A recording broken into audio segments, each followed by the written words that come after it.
Cabaret, can I help you? I'm sorry, I was just wondering who is actually featuring tonight at the poetry open mic that's going on at Cafe Cabaret. OMG.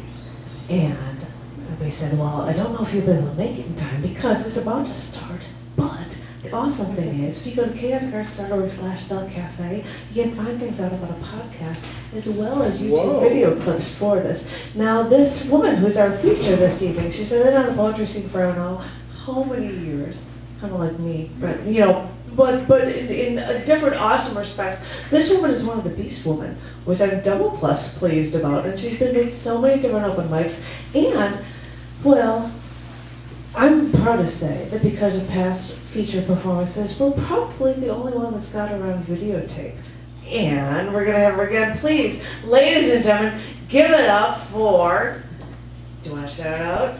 Jackie Wolk. That was Jackie Wolk!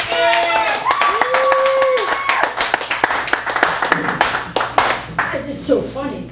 Like so much, the gallery, cabaret, so much is coming back to me here. It's, well, what a history I have with this place. But we don't have Goldie Hawn up here anymore. That's all right. We got that naked green painting. I just, you know, this sticker tastes like chicken. That, oh man, yeah, just some, I had good times. Right here. Naked one, well, my underwear. It was something about, it was a Chicago Bulls thing, so that was like 1991. Back when I was still young and cute, so. Thank you. I am still a little cute. It's in there. The bartender is like my new best friend forever because she carded me. Oh my God. I'm like, oh, thank you. I have a 7-year-old daughter. I do borrow her hair supplies, but it's, this is just, I'm not working, and so I have not darkened the doorstep of a beauty salon in quite some time, and I'm like down to cut my own hair, but I got to do it when this warm weather is over because it's just like, you know, like just all that like, you know, it's sticky and it's like hair. Oh, and I got to clean it up and. You don't need the Flowbee. You need the thing though, the Flowbee or something that'll cut your hair. Sorry. What's a Flowbee? It was this thing from like a Ronco thing that would cut your hair automatically. I don't know what it was. It's a scary thing. No, you probably don't want that. Trust me. No, I have. Is that the vacuum cleaner with a blade? Yes, it was a vacuum cleaner with a blade. But I every time I go to cut my own hair, my husband like grabs his chest and calls out Elizabeth. But it's, you know, anyway, so we've got this hair trimmer thing at some point, but it's, yeah. It's funny because actually the last time I did this feature, which was over on Lincoln Avenue, I remember it was like right before the mayoral election. You know, in the mayoral election, I've been just on news overload about the teachers' strike, and I made my opinions known, well, my beliefs and everything known during the intermission, and I had a whole bunch of shit I was going to say up here about it, but I don't think I'm going to say that anymore. This is why I have, this is why I don't pick, I don't like pick my poetry in advance because I like to get a vibe for what's going on, and I will say this, that, well, we didn't get there this morning, we slept in, but the first couple of days my kid and I went to her public school, and there should solidarity with her teachers, and I don't have enough, I don't like doing laundry all the time, so I'm going to the thrift store and finding these red shirts, and so I found one that was like a polo shirt from Arby's, and I was like, ooh, I should wear that next time I'm like downtown, like screw with Mom, like, yeah, man. I don't know if he has some sort of PTSD from having his finger cut off, but you know, it was funny at the time that I saw the shirt.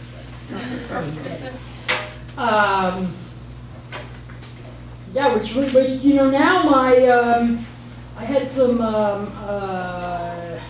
haiku. I used to have gentrification haiku, and you know what? It's all obsolete now because it's all about like daily. And so now I gotta rewrite that shit. But I have start off with my porn haiku.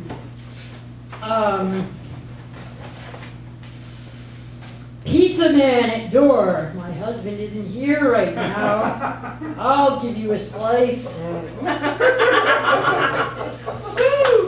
No, wait, there's more. Speaking of Bronco. No panties at work. I've been down for boss's pen. He gives me bonus.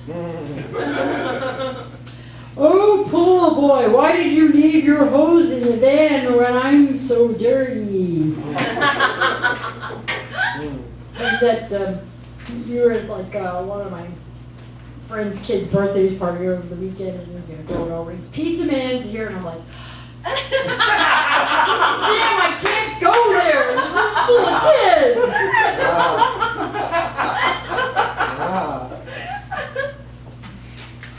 That's like, it was like the time I was babysitting at my friend's kid, and did this airplane, and like the wing broke off, and it was like, why are there always like too many kids around when you don't need them, and never any adults when you do need them? Because I wanted to make the joke about like, yeah, we were playing Donnie Darko, and how come you always get to be Frank? All right, again, all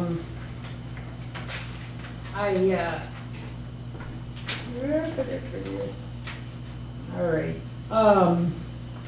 We have a couple little animal poems here. It is the Labor Day marks the 5th anniversary of my father-in-law's passing, and he was a larger-than-life legend. We miss him all the time.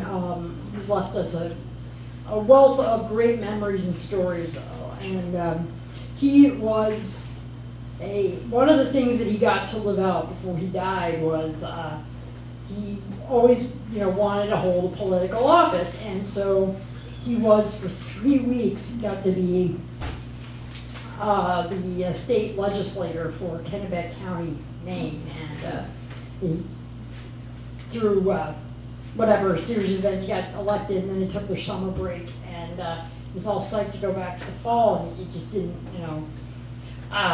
but anyway, he was another fun fact about him that just tickles me is that he was a diehard Democrat and a card-carrying member of the NRA. Maybe people like, what? Like there's a wire crossing there, but he was a hunter. He didn't hunt people, but man, you really haven't lived until you had moose jerky. Let me tell you, it's very good. It's great. But it's like one of those things or deer sausage for breakfast. It's like one of those great things where I say, oh, I can't believe there was ever a time in my life I was a vegetarian. I must have been a fucking idiot. Oh, this is so good. He likes to set his have-a-heart trap under the bird feeder to keep the red squirrels from eating the seed. But then he takes the squirrels when the trap catches them, spray paints their tails orange, sets them loose in the Walmart parking lot, waiting to hear in the Kennebec Journal about the new strain of squirrels that was being discovered by a stock boy. Actually, they don't even catch squirrels all the time. The rest are just other animals, raccoons, pet cats, and the occasional skunk, the latter of which he set loose on the local Republican's lawn.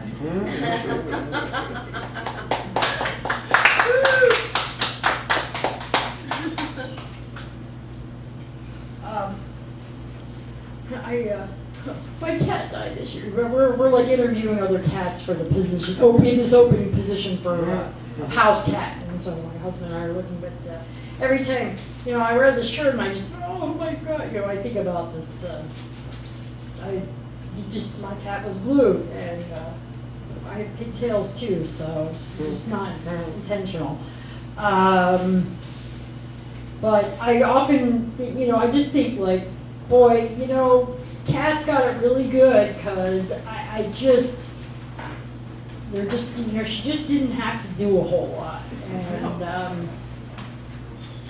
And this is one of a series I started of things about like, just things about living with animals in this fine city of ours. And really, you know, as humans, there's nothing larger than us that's going to come down and eat us. We don't have that fear, and I think that that's somehow transferred over to these rats and squirrels and vermin and pets.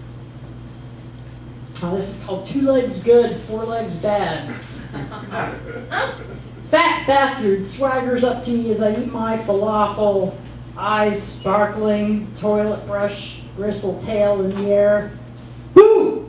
I lunge at it. It doesn't even flinch. Shoo! I hiss as loudly as I can without making people stare at me like I am the local kook who stands outside of the campus bookstore in 102-degree weather hawking anti-circumcision materials. Go away! It nearly sits up on its hind legs with its furry gut slopping over into his lap, pumping at the air with his front paws. This is my sandwich, I tell it. Undaunted, he scrabbles up to me about as quickly as a thing with a land speed of 3 miles an hour can move.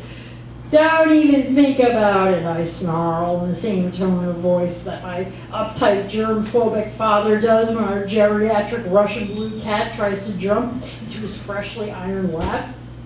And then just as the squirrel's about to put a chubby little claw on top of my shoe, I jump out of the way and shout, "Ah, nuts to you!"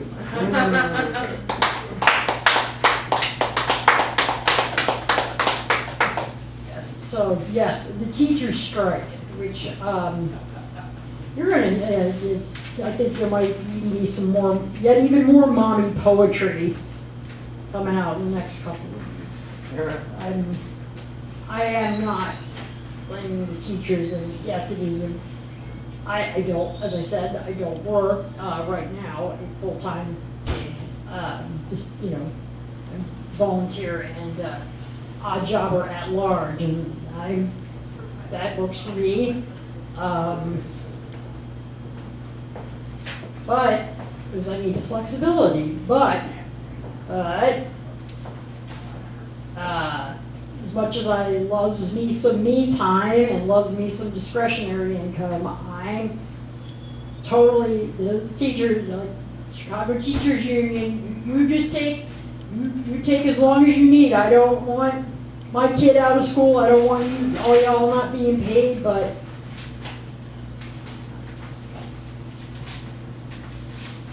I'm behind you. And a podcast. That being said, I'm going to have to start structuring my days a little, well, not better. I'm going to have to start structuring my days. Anyway.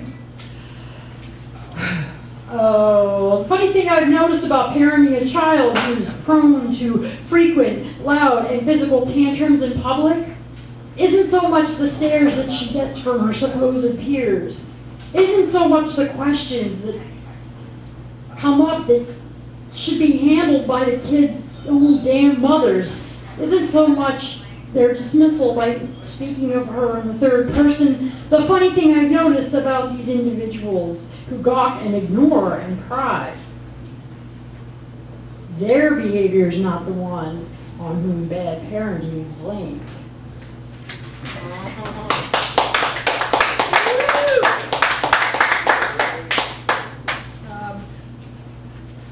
Another thing that's like, you know, just it's generally one of these like circles of hell from parenting. It just comes with the territory, and it's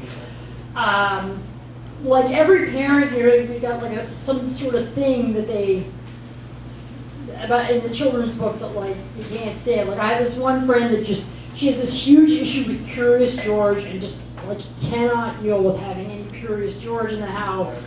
Another friend who just Richard Scarry drives her up the wall, which I can kind of see that, and there's just it's just rife with contradictions and cats setting things on fire. And well, my thing is that there's this like, if you give a blank, and it just it's very tedious. And I think I had like one. If you give a moose a muffin, and if you give a dog a donut. Yeah, it just got on my nerves, man. Is that scary? Is that what you're No, that's not what you're saying. I mean, I'm sure the person means well, but it's like, this is just really too far-fetched. I'm not wrapping my mind around this. Like, how did we get from eating a cookie to like going to the science museum? It's just no. This is just anyway. So yeah, this is something like that. If you give a mommy a mess. If you give a mommy a mess to clean up, she'll go get the trash can from the kitchen to put it in. She might notice that the trash can is full, so she'll start to go down the back stairs to throw it away. Then she'll see the laundry she hung out on the line that she shares with the neighbors is dry. She thinks it's only fair to take it inside. She'll walk over to the bedroom to fold it and see that the cat's water bowl is empty. She'll refill the water bowl and the cat will walk over to take a drink. She'll probably hear the cat's nails clicking on the linoleum and realize that they need to be trimmed. She'll go get the nail clippers from the junk drawer. And when she can't find them because the drawer is too disorganized, she might begin to reorganize it. When she does, she'll come across those stick-up hooks that she's been looking for. Then she'll want to put the hooks on the wall to get the clothes off the floor. After she picks up the clothes, she discovers an old banana peel her 5-year-old was supposed to throw away, but obviously did not. So she'll go to take the peel to the kitchen trash can. And that's when she'll remember that she still hasn't taken the trash out.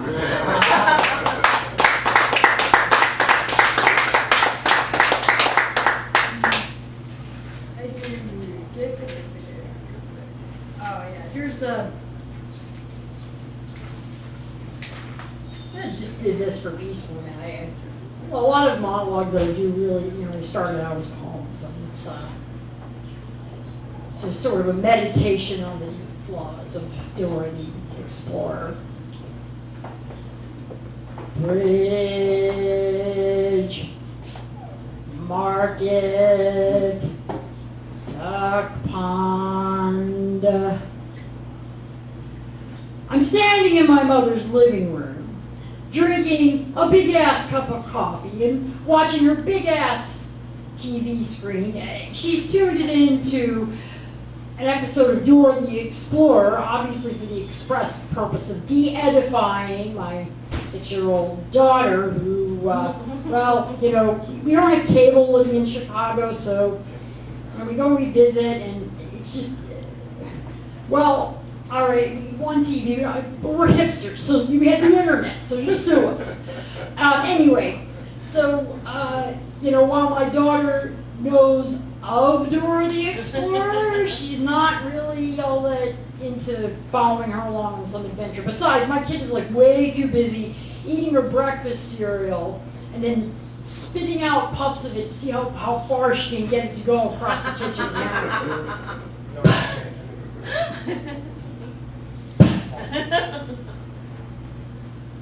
Bridge, market, duck pond. Now, not to tell Dora how to do her job, and not that I know from cartography, but it seems it would be a hell of a lot easier to go straight to the fucking duck pond and avoid the market altogether. I mean, isn't that what the bridge was for in the first place? Dora, honey, I really think that talking map is just playing you. And the other thing is like, you're supposed to take the bridge over this puddle of water. So what do you have, like the first baby duck in the history of time who avoids water? Bridge, market, duck pond. Oh, and here's the other thing. I am not cool with this whole swipe or no swiping thing. I mean, where do you get off, Dora? Like, if it's supposed to be, you know, you're great with this cute, fuzzy little baby duck, but when you have a scuzzy old fox, it's a different story. You don't, you know, you're quick to rally everybody to go against them. I mean, how would you like it if someone said to you, Dora, no exploring? You're telling something to go against its natural state. I mean, is there any chance you could find it in your heart to do something like positive reinforcement or exercise some compassion? And so I see how it is then. If it's cute and it's fuzzy and it's easy to love, you're totally on board with that. But if it's stabby old fox, you just no. And you know, if that stupid talking popsicle cart is giving away its wares for free, like really, what do you care if Swiper takes your shit? You can just get another popsicle. I mean, you can just pull another free popsicle for the baby duck out of the cart's ass and you'll be fine. Did it ever occur to you that the reason the fox is stealing is because maybe his case manager fucked up his link paperwork and he's looking to eat? Yeah, you're slopping over with compassion, with willingness to help the cute baby ducks. But when it comes to the scummy old poor fox, you got nothing. Bridge, market, duck pond.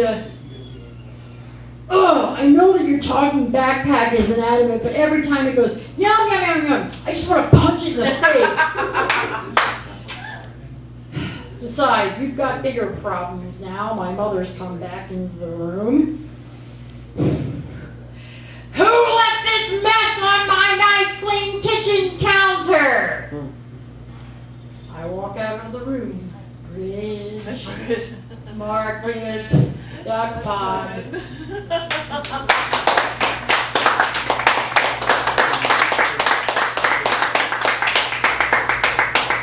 This is the first time I've read this poem since Neil Armstrong died. That was a. Let's see.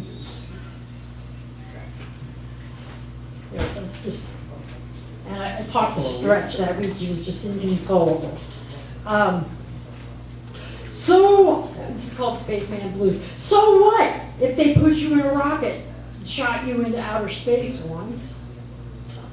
The mayonnaise jar lid still sticks when you try to open it. The headlines at the time were amazing, but your father made the papers too. He died of a stroke while you were up there, and your wife was stuck writing his obituary. The moon rocks you brought home for the kids lay silent in their respective places, one on top of the PlayStation, last Christmas's trophy gift, one on under the canopy bed's dust ruffle, the other at the bottom of the toy chest. Since you've gotten back, you like to mix a little vodka in your glass of Tang after they leave for school. Your wife thinks that the reason why she can't get pregnant again is early onset menopause. You haven't had the heart to tell her it's because all the moon rays left you shooting blanks for a prostate the size of a clementine orange. Your take on that movie Space Cowboys was that it was more cowboy than space, but the thing is you actually liked it better that way. Try as you might to generate interest in your spiel at your 6th grade daughter's career day. The children paid more attention to the local Dunkin' Donuts franchise owner who brought free samples. You hate that place anyway. They never give you the correct change, and they don't even know your name when you come in to buy coffee. Okay, let me just. Thank you.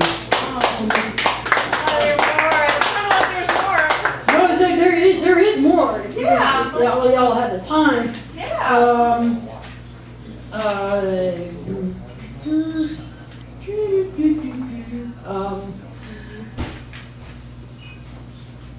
I saw this awesome video of a kitten riding on the back of a tortoise, and somebody had like overdubbed Henry Mancini's Baby Elephant Walk, and I almost started crying. I'm like, this is why the internet was invented. We've got Halloween coming up. That is one holiday I don't mind that comes out and we have the decorations out. This poem is called Stupid Ghost.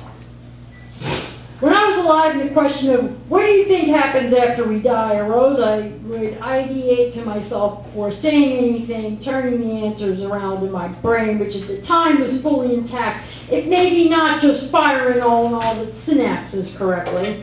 I mean, it's not like outside of Ouija board anybody's ever come back to tell us what death is like. So I have some theories. 1, hell. Nah.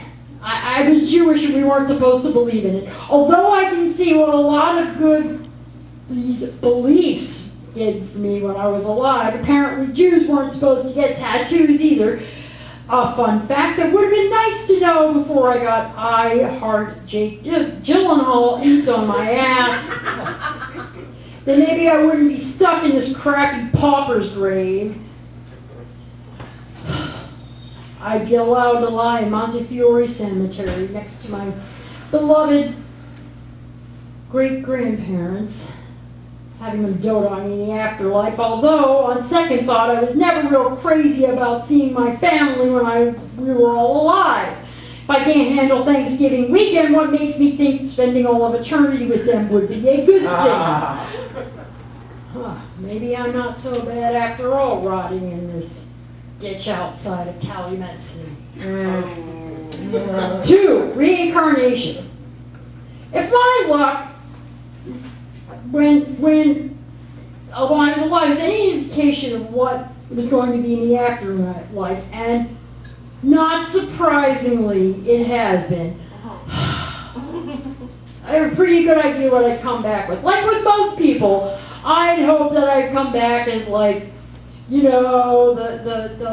one, the one like super person that was going to get Israel and Palestine to somehow shake hands and kiss and make up, or like, some big swinging dick rock star, and it just doesn't work that way. It's more likely I'd come back as a mealworm, clinically depressed lion in a roadside zoo, and one of the most lowly creatures God hath created to roam the earth, a performance poet. 3. All right. 3, the undead.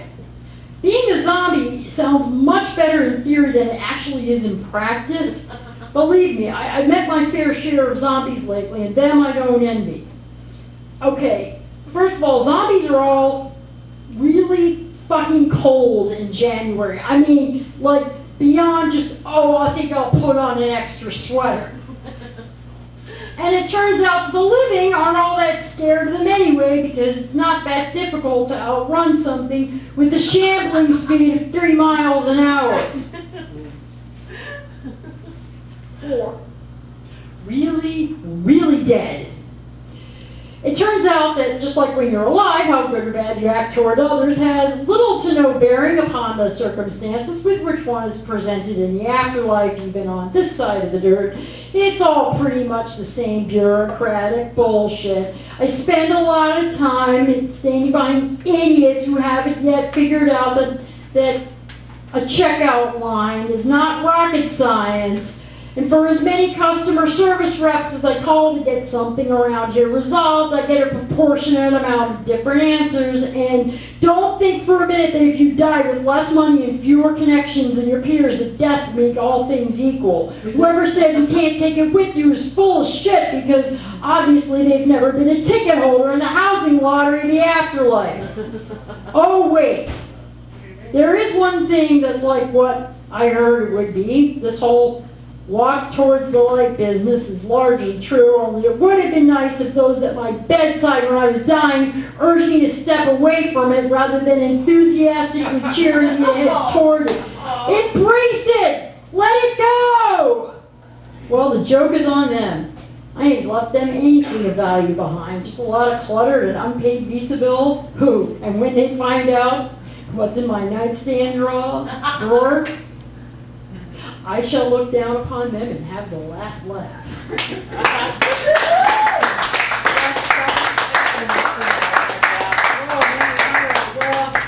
Thank you. Thank you, Janet. Thanks, everybody who came out. And I was going to say, I don't think anybody was loud enough. Please give it up one more time for her. Give it up.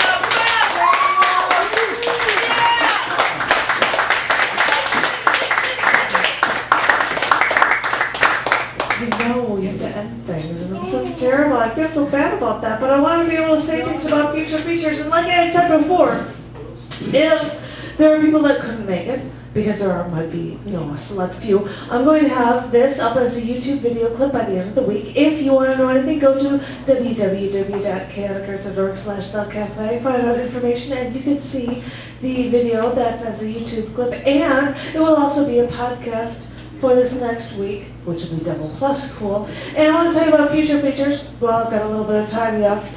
This will be crazy because it's starting in 2 weeks. We've got Al DeGenova on September 26th. Yeah, we said last one for September. Oh yeah, Al. I see him on Facebook all the time. It was very cool to see him. And then we actually have a bonus feature. It won't be every 2 weeks. After that, it'll be every week for a bit, because on the first Wednesday in October, October 3rd, I've got a man from South Africa coming in that's going to do a musical performance. I heard Howman, yeah, Francois LaRue, the Howman of South Africa is going to be here. And because there's a thing for Chicago Calling with performance artists sharing space with him, if anybody has any interest, I don't know if he will be doing things as a solo act or if he'd be cool with people coming up. I don't know, but come on up and see what it's like. And this doesn't have anything to do with the open mic here, but afterward, I myself have a show with Francois LaRue, the Howman of South Africa, afterwards. So if you come to his performance, you can then see a show of original work, brand new, half of it's brand new stuff, crazy stuff we've got going on with video and everything. It'll be set up for a show with the Howman and me. So I'm hoping that you'll make it here on October 3rd. And then on October 7th, I'm going to learn how to speak. October 10th, we've got Elizabeth Jacobson. That's going to be our feature list that evening. And then October 24th, I'm just doing this because he's here. Although he might have been about to leave, Dave Gatchik will be our feature. Give it up for Dave Gatchik, yeah. And I feel double plus bad that we're not going to be on Wednesday on the 31st. But if you want to know anything about the upcoming schedule, always go to www.chaoticarts.org/thecafe.